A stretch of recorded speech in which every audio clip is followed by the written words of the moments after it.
Ouais. Ah, oui, T'as donc réussi c'est à bien. Alors j'ai la clé du hangar de Géraud.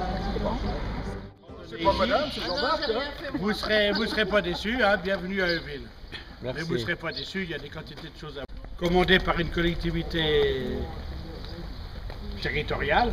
Hein. C'est le seul bâtiment qui existe, l'école de Nancy.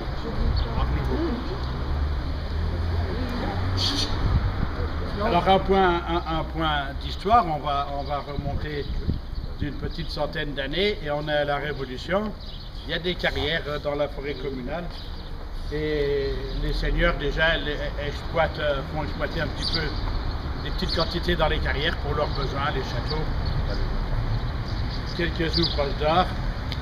Et puis après la Révolution, il y a aussi des petites carrières privées qui s'ouvrent, voisine de la carrière qui est, elle, la carrière communale installée sur la forêt communale. Au même moment, elle passe ici dans la prairie à 700 mètres là, et on va aussi fournir la pierre pour tous les ouvrages d'art et pratiquement toutes les gares. Ça fait encore un besoin immense.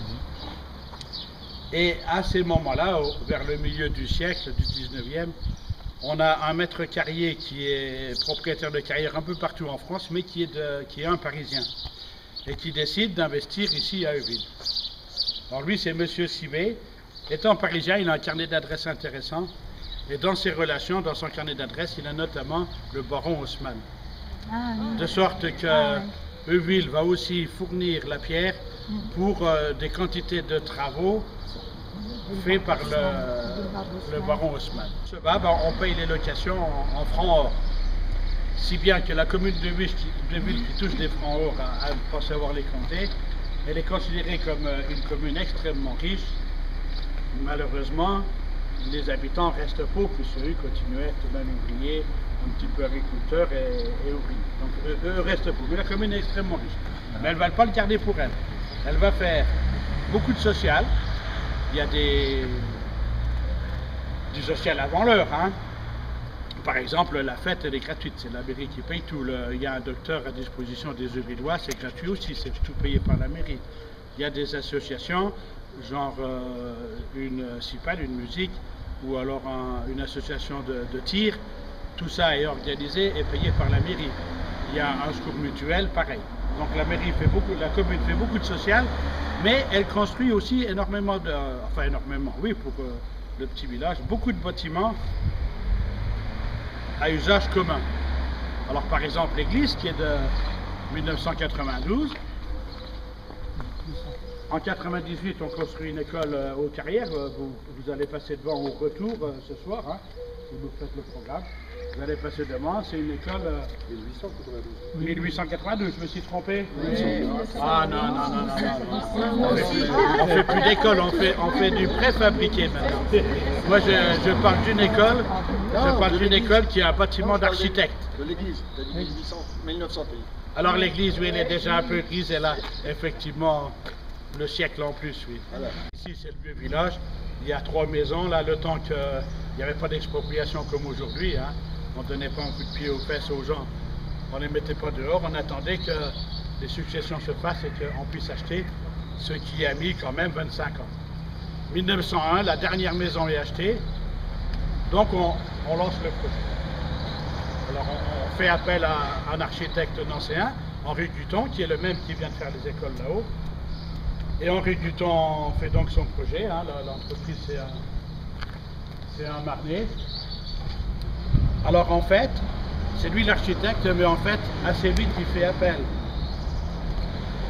à Valin qui est un ébéniste, mais qui a une formation d'architecte.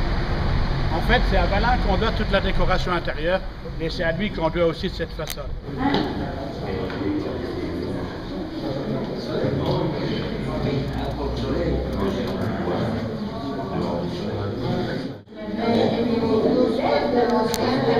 Le secrétariat,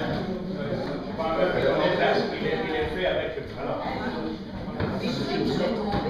qui a fait le meuble, c'est Eugène Valin.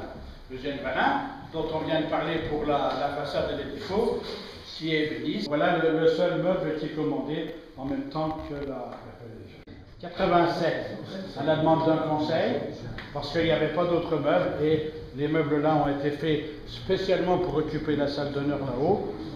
Ils ont été confiés à un ébéniste local, un ébéniste de Régny-la-Salle. La mairie a choisi de refaire 3 pièces avec du papier d'origine. Donc on est allé chercher le papier au musée du papier peint de Mulhouse. Hein, le musée a ressorti des matrices qui confie à un spécialiste, qui à partir de la matrice d'époque, tout à fait.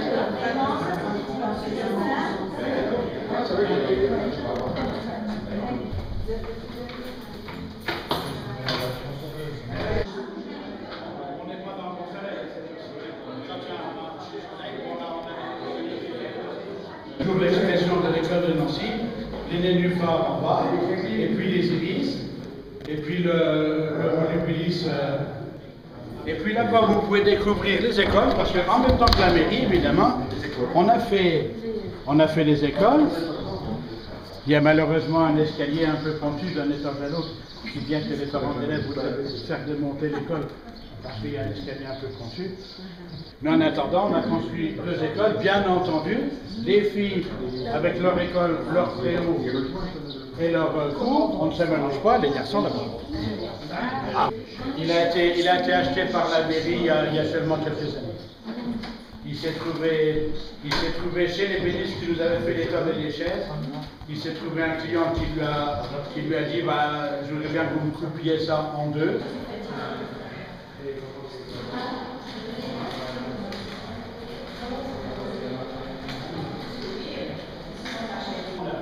Et ça, c'est tout le centre.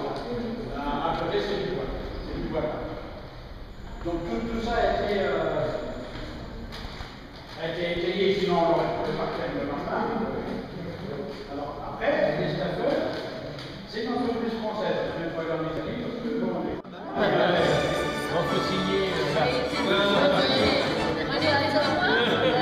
Moi, je vais faire la quête. Mais je peux aller chercher les charpes. Je peux aller chercher les charpes du maire qui a construit la mairie, c'est mon arrière-grand-père. Donc je fais sur les charpes et l'autre j'ai pris les charpes Dans le temps de la grosse grossesse. Ouais. Et puis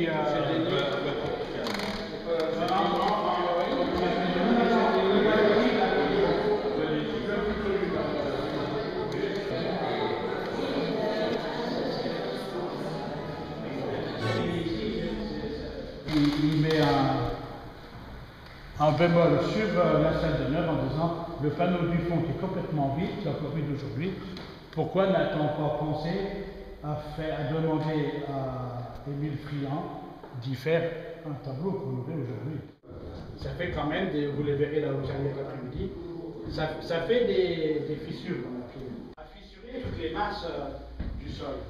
Plus le fait que le bassin parisien, on est à l'extrême est, hein, le fait que le bassin parisien s'apaise continuellement, ça bouge les masses.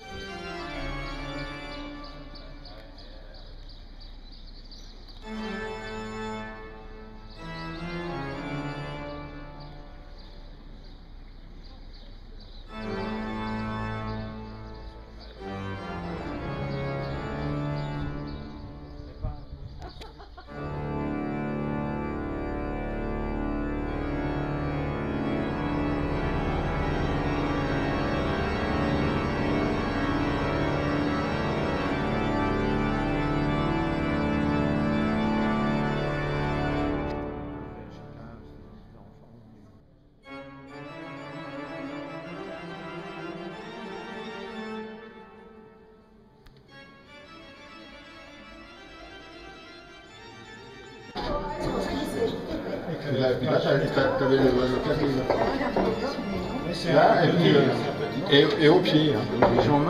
Oui, ben c'est comme tous les orgues. Hein. Voilà. Il y a des touches au pied, oui.